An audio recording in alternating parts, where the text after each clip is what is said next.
వికారాబాద్ పట్టణ ఓటర్ మహాశయులకు నా యొక్క హృదయపూర్వక నమస్కారాలు. మున్సిపల్ సాధారణ ఎన్నికలు 2026 సందర్భంగా మరి నేను 10వ వార్డు అంటే అనంతగిరిపల్లి, చెంచు కాలనీ, లక్ష్మీనగర్ తాండా, మరి గిరిగిటిపల్లి పార్టీ కూడా దీనిలోకి వస్తాయి.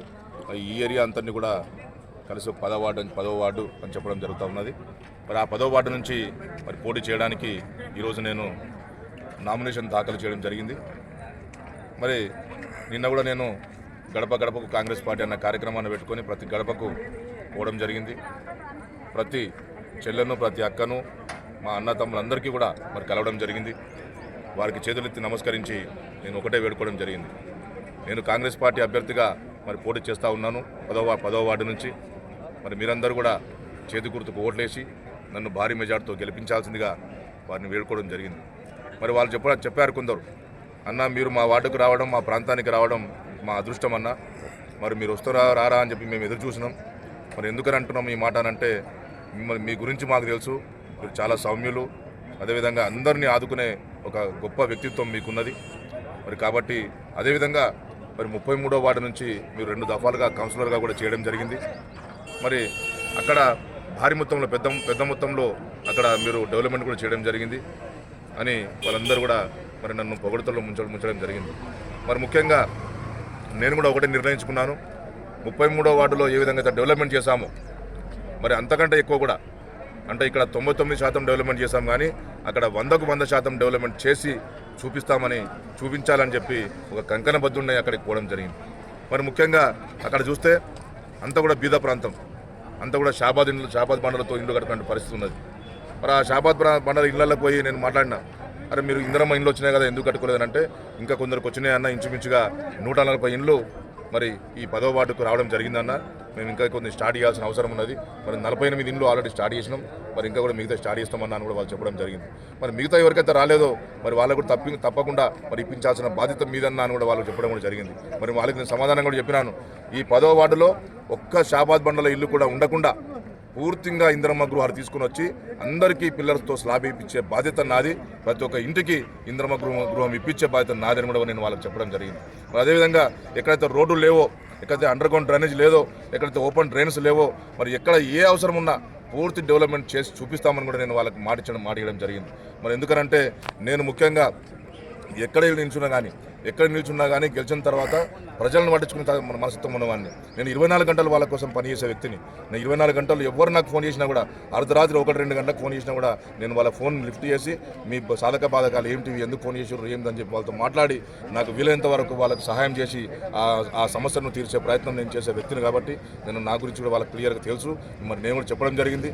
మరి ముఖ్యంగా నేను ఒకటే చెప్తా ఉన్నాను, ప్రజలందరికీ కూడా మళ్ళొకసారి ఓటర్ మహాశయులందరికీ కూడా చేతులెత్తి నమస్కరించి నేను ఒకటే కోరుకుంటా ఉన్నాను, మీరందరూ కూడా మరి దయచేసి ఆలోచన చేయండి. ఇక్కడ ఉన్నటువంటి వ్యక్తి కూడా మరి స్థానిక శాసనసభ్యులు, తెలంగాణ రాష్ట్ర అసెంబ్లీ స్పీకర్ పెద్దలు గౌరవనీయులు మరి గడ్డం ప్రసాద్ కుమార్ ఇక్కడ నాయకత్వం వహిస్తూ ఉన్నారు.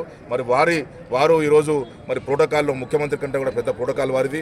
మరి వారిని ముఖం చూసి మరి వారి కోసం వారిని సపోర్టివ్గా మరి మనమందరం ప్రజలందరం కూడా మరి నిలబడాల్సిన అవసరం ఉన్నది. మరి చేతి గుర్తుకు ఓటేసి భారీ మెజార్టీతో నన్ను, నాతో పాటు మిగతా 33 మందిని 33 కౌన్సిలర్స్ను గెలిపిస్తే మరి చైర్మన్ కూడా మరి వారి కూతురు మరి గడ్డం ప్రసాద్ కుమార్ గారి కూతురు గడ్డం అనన్య గారిని మరి మేమందరం కూడా చైర్మన్ చేసుకోవడానికి అవకాశం ఉంటుంది. మరి అక్కడ లోకల్లో కౌన్సిలర్స్గా మేముంటాం, మరి చైర్మన్ గారు గడ్డం అనన్య గారు ఉంటారు, ఆ తర్వాత మరి ఎమ్మెల్యేగా స్పీకర్గా మరి గడ్డం ప్రసాద్ కుమార్ గారు ఉంటారు. మరి మేమందరం కలిసి మరి వికారాబాద్ పట్టణాన్ని మరి పెద్ద ఎత్తున డెవలప్మెంట్ చేసే అవకాశం ఉంటుంది. కాబట్టి మరి ఆ అవకాశాన్ని మాకు ఇవ్వాల్సిందిగా మరి ఓటర్ మహాశయులందరినీ కూడా మరి ఒక్కసారి చేతులెత్తి నమస్కరించి కోరుకుంటా ఉన్నాను. Thank you. కొండా విశ్వేశ్వరరెడ్డి గారు మాట్లాడుతూ, కాంగ్రెస్ పార్టీ అంటేనే ముస్లింల పార్టీ, కాంగ్రెస్ పార్టీకి కేవలం ముస్లిమ్స్ తప్ప మరి వేరే కులస్తులు ఎవరు కూడా, వేరే మతస్థులు ఎవరు కూడా ఓటు వేయరు అని చెప్పి వారు చెప్తా ఉన్నారు. మరి అట్లాంటి వ్యక్తి మరి ఇంతకుముందు కాంగ్రెస్ పార్టీలోకి ఎందుకు వచ్చిండో మరి నాకైతే అర్థమవుతలేదు.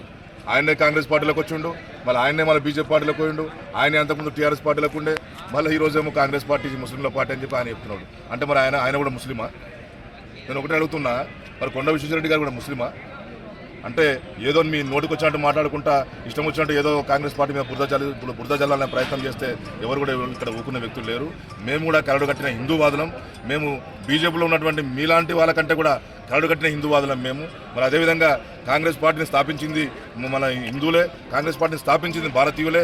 మరి ఇక్కడ కూడా ఈరోజు చూసినట్లయితే బీజేపీ పార్టీకి చెందిన వాళ్ళే అన్ని అరాచకాలు, అన్ని రేపులు, మర్డర్లు, అన్ని కబ్జాలు మొత్తం వాళ్ళు చేస్తున్నారు తప్ప ఎక్కడ కూడా ఏ కాంగ్రెస్ పార్టీ నాయకుడు ఏ రేపులు చేస్తలే, ఏ మర్డర్లు చేస్తలే, ఏ కబ్జాలు చేస్తలే. ఈరోజు అధికారంలో వాళ్ళు ఉన్నారు సెంట్రల్లో, మరి అన్ని వాళ్ళ కార్యక్రమాలు చేస్తున్నారు. అన్నిది కాంగ్రెస్ పార్టీ ఈరోజు భారతదేశం కోసం స్థాపించబడ్డ పార్టీ కాంగ్రెస్ పార్టీ.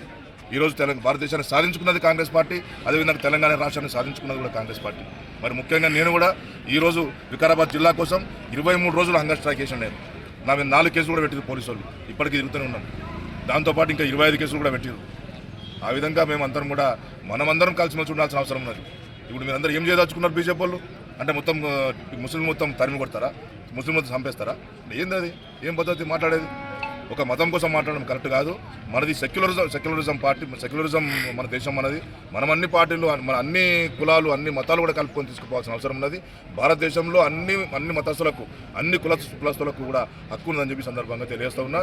అదేవిధంగా ఎంపీ గారికి మరొకసారిగా క్లియర్ చెప్తా ఉన్నా, ఎంపీ గారు మీరు చాలా పెద్ద మనుషులు, మీరు మెంబర్ ఆఫ్ పార్లమెంట్గా మీరు వ్యవహరిస్తూ ఉన్నారు మీరు కాబట్టి మీరు మీ ఉందాతనానికి తగ్గట్టుగా మాట్లాడితే బాగుంటుందని చెప్పి చెప్తా ఉన్నాను.